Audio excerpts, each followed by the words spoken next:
মজার একটা ঘটনা খেয়াল করে শুনবেন। কাবা ঘরের পুনর্নির্মাণ হবে। কাবা ঘরের 4টা কর্নারের একটা কর্নার আছে আর রুকনুল হাজারিল আসওয়াদ, যেখানে হাজরা আসওয়াদ পাথর থাকে, ওইটাকে সরানো হয়ে এখন কাবা ঘরের নির্মাণ শেষ। ওই হাজরা আসওয়াদ পাথর নিয়ে এটার কর্নারের মধ্যে সেট করা হবে। কিন্তু কে রাখবে? কারণ হাজরা আসওয়াদ তো যেন তেন পাথর নয়। মক্কার 4 নেতা বলে এই সম্মান আমরা হাতছাড়া করতে চাই না। কেউ এই পাথরে হাত দিতে পারবে না, কেউ মীমাংসায় যেতে পারে না। এক মুরব্বী বলে থাক আজকের জন্য এখানেই, সবার মুলতবি। আগামী দিনেই মসজিদুল হারামের দরজা দিয়ে প্রথম যে ঢুকবে সে সিদ্ধান্ত দিবে। আল্লাহর মেহেরবানি এর পরের দিন এই পথ দিয়ে ছুটে এসেছে বিশ্বনবী মুহাম্মদ। সবাই বিশ্বনবীকে বললেন এই ঘটনা, কেউ তো পাথর ছাড়তে চায় না। আল্লাহর হাবিব সাল্লাল্লাহু আলাইহি ওয়াসাল্লাম বললেন যাই একটা কাপড় নিয়ে আসো, আমি এখনই সলিউশন করে দিচ্ছি। কাপড় নিয়ে আসা হলো। বিশ্বনবী বললেন কই পাথর? সবাই বলল এই পাথর। আল্লাহর হাবিব সাল্লাল্লাহু আলাইহি ওয়াসাল্লাম মোবারক হাত দিয়ে পাথরটা তুললেন। 4 নেতারে বললেন ও 4 নেতা, কাপড়ের 4 কর্নারে তোমরা ধরো। 4 নেতা কাপড়ের 4 কর্নারের মধ্যে ধরলো।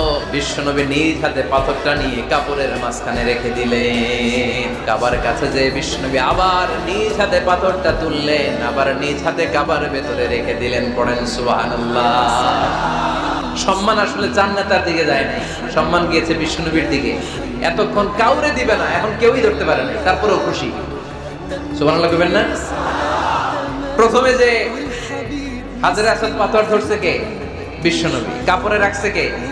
বিশ্বনবী। আবার কাপড় থেকে উঠিয়ে হাজরে আসওয়াদের পাথরটারে কাবার ভেতরে ঢুকাইছে কে? সুবহানাল্লাহ কইবেন না? সব সম্মান গেল বিশ্বনবীর হাতে, সব স্ট্যাটাস গেল বিশ্বনবীর হাতে।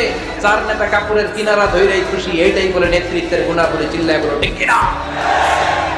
কনফ্লিক্ট রিজলভিং অ্যাবিলিটি, বিরোধ নিষ্পত্তি করার কোয়ালিটি থাকা চাই, তবেই তিনি নেতা। কি কারিশমা দেখছেন? What a charismatic leader. এতক্ষণ রক্তের বন্যা বইয়ে দিবে, কাউরে দিবে না পাথর। এখন কেউই ধরতে পারে নাই, কিন্তু স্লোগান দিতেছে জিন্দাবাদ। আসরা নাই? নেতা হইলে এরকম নেতা হইতে হবে। মদিনাতে আউস আর খাজরাজ গোত্রের যুদ্ধ 120 বছরের। কয় বছর? কেউ থামাতে পারে না, রক্তক্ষয়ী যুদ্ধ। আল্লাহর হাবিব সাল্লাল্লাহু আলাইহি ওয়াসাল্লাম মক্কা থেকে মদিনায় এসে 7 দিনের ব্যবধানে 120 বছরের যুদ্ধ থামাইয়ে দিলেন। এতদিন এই গোত্রের লোকের সাথে এই গোত্রের কোনো বিয়ে নাই, এই গোত্রের লোকের সাথে এই গোত্রের কোনো অর্থনৈতিক লেনদেন নাই। বিশ্বনবী যখন আউস খাজরাজের যুদ্ধ থামিয়ে দিলেন, মদিনাতে আনন্দের ধুম পড়ে গেল, নতুন নতুন উৎসবের ধুম পড়ে গেল।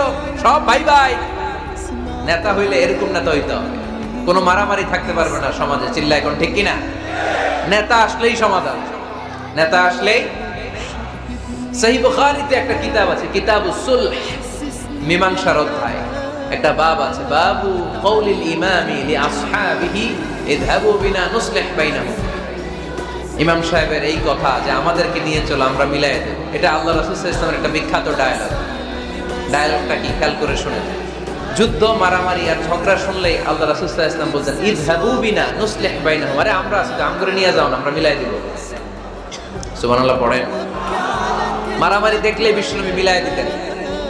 আল্লাহর হাবিব সাল্লাল্লাহু আলাইহি ওয়াসাল্লাম বলতেন আলা উখবিরুকুম বিআফদালি দারাজাতিন মিনাস সালাতি ওয়াস সিয়ামি ওয়ান নুসুক। রোজা, নামাজ, সালাতের চেয়ে বড় একটা সওয়াবের কাজ আছে, ওটা কি আমি তোমাদের বলবো না? সাহাবারা বললেন সেটা আবার কি? বিশ্বনবী বললেন ইসলাহু যাতিল বাইন। দুইজন ঝগড়া করতেছে, তুমি ঝগড়া না লাগায় দিয়া মিলাই দিবা, এর চেয়ে ভালো কাজ হয় না। জোরে কোন ঠিক কি না? সবচেয়ে শ্রেষ্ঠ কাজ আপনি থামায় দিবেন, মিলাই দিবেন। আপনার জন্য ভালো জিনিস মিলাই দিবে কে?